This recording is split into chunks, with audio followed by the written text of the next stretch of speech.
Senang, saya selalu kalau harga emas naik ke tidak, saya selalu buat equation ni. Okay. Pertama kali you cakap ni, iman you ikut harga emas ke? Harga emas jatuh, iman pun jatuh. Kebanyakan pun jatuh.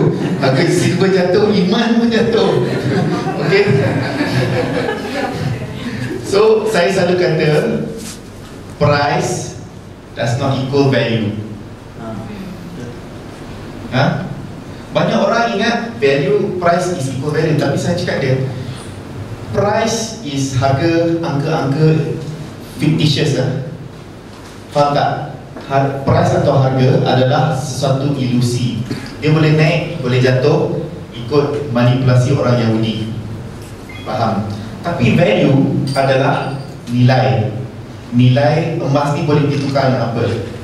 Sebagai contoh, kalau 1 dinar tu selama, sebenarnya bukan 1500 tahun, zaman Nabi Isa alaihi salam pun ada recorded 1 Byzantine denarius, okay, boleh beli 1 kambing sampai hari ini. So nilai dia sama. So kalau dia orang harga jatuh, dia cakap dia happy sebab beli lagi.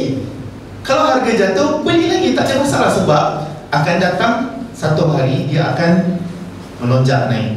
Okay. You can cerita dia beli dinar dirham untuk jangka masa pendek atau jangka masa panjang. Kita tanya, kalau you nak untuk guna jangka masa pendek, jangan beli. You tak faham. Kalau you betul-betul faham, you beli sebab dia simpanan nilai. Saya tahu lah, saya banyak orang selalu telefon bila harga emas jatuh ni, harga emas jatuh macam mana ni. Saya peniaga emas dan saya jual emas bullion. Saya kata ni equation dia. Jangan risau sebab you kena, kalau you faham harga emas ni apa sebab dia naik turun. Is it supply and demand? Harga jatuh sebab dia jumpa lombong baru ke? Tiba-tiba production cost jatuh ke? Tak ada. Kenapa harga emas jatuh? Fikir tak? Fikir kenapa? You tanya dia, kenapa jatuh? Ada orang cipta satu mesin ni boleh cipta emas. Macam you punya diamond ring kan, you boleh buat sintetik tau dalam lab. Orang yang beli diamond ring semua bodoh. Betul? Sebab benda tu boleh buat sintetik. Tapi emas boleh buat tak? Dicipta secara sintetik? Tak boleh. Dia orang dah cuba selama beribu tahun. Tak boleh.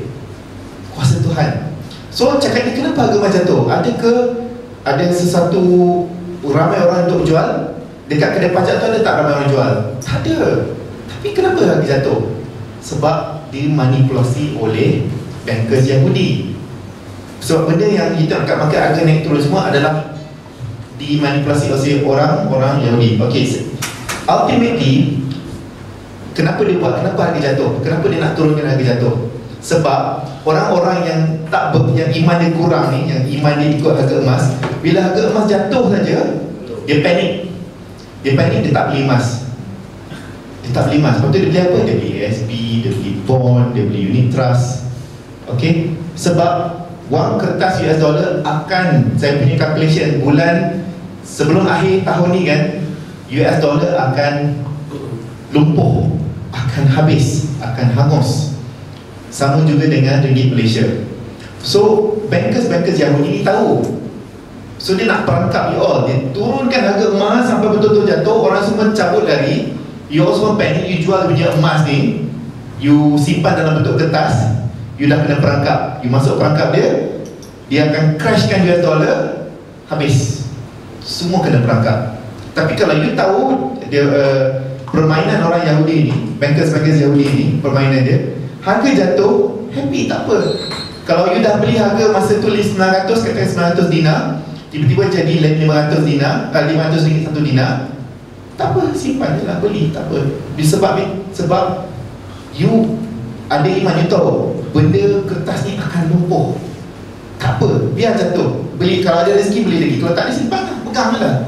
Pegang, sebab itu kekayaan yang sebenar. Tapi kalau you takut, you panik, you jual you punya ni, you check wakil lah, harga emas jatuh lah, saya jual sebelum jatuh lagi, throw. You simpan kertas, you dah masuk perangkap orang Yahudi. Macam tu cerita dia, perangkap tu. Sebab the end game is near.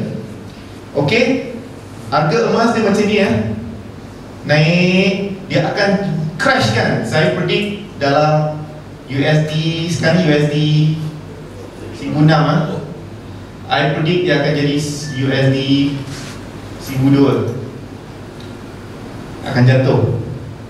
Bila sampai sini semua orang akan panik, semua orang pergi balik ke atas. Bila you orang masuk ke atas, dia macam kambing biri-biri dah masuk line, dah masuk line sembelih, slaughterhouse, you dah terperangkap. Masa tu bila dah US dollar crash, benda ni akan shoot balik sampai ke bulan, mungkin USD 10,000 1 ounce. Apa you nak risau benda ni jatuh sikit kat sini? Sebab bila US dollar crash, benda ni akan naik, melonjak naik. Tak kisah harga jatuh tak apa, sikit tak ada masalah, beli lagi.